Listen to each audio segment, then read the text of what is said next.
Sometimes I think that lockdown made us all crazy. This binge watching thing, I have created such a bad habit with it. And yet, here's how I really feel.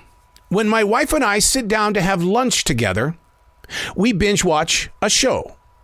And it's not that we have to have the television on. It's just something that we can really relate with. Because during the lockdown, when the world felt like it was falling apart, the one thing that we had to create communication with were the shows that we were binge watching. And so it's become a part of our lifestyle to just have 30 minutes. And then we talk about the episode. We break it down. How could we have done it a little bit better? What would have been the twist here? Did they really need to put that cliffhanger there? Just having a conversation. Where does yours begin? Hey, it's Arrow. This is The Daily Mess, a chronological walk through an everyday world. I am a daily writer. I am a silent wolf. I'm watching life. I study it. I take a lot of notes, and we create conversations. This is The Daily Mess. When old feels new. When old feels new. It almost feels like a oxymoron, right? Every season of Scrubs has returned to the streaming networks. These old shows, they're not rocking my memories. In other words, I don't remember them. So they feel brand new to me. I shared this with Peter Biskin, a cultural critic and film historian. His new book, Pandora's Box, a brilliant book. It puts a lot of attention on how streaming is having a tough time right now trying to keep up with what they started. Talking to him about Scrubs and Orange is the New Black, and he simply replied, I am so sorry. Streaming companies have to fill in the voids and the blanks, and I have fallen right into that pit.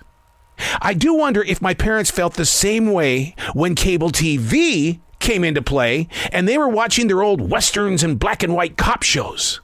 All of those shows, once experienced, were now on their TV set. Some of them were still black and white. A few were colorized.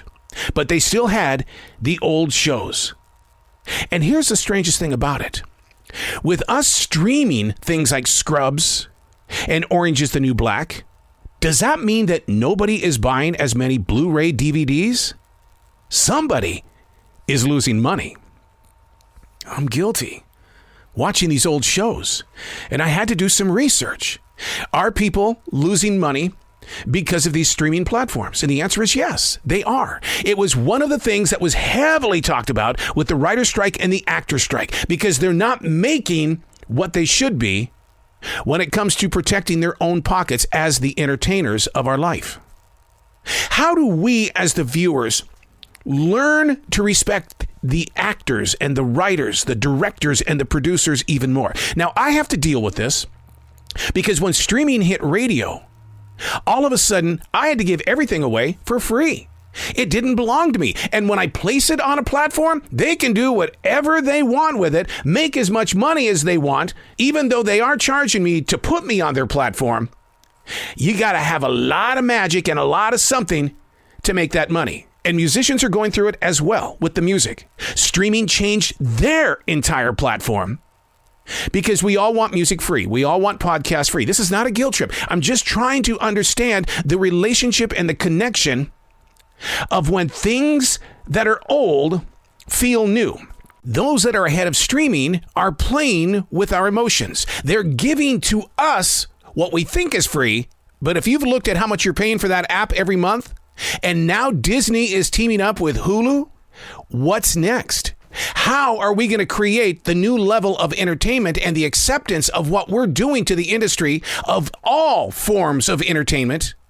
We think we're paying for it, but according to research, none of these streaming companies are making one penny. Somebody's making money. How do we have these shows and nobody is making money? Do we go back to the Blu-ray? What do we do in the future so that all the actors, all the directors and producers, everybody involved is making money? I'm Arrow, and that's The Daily Mess.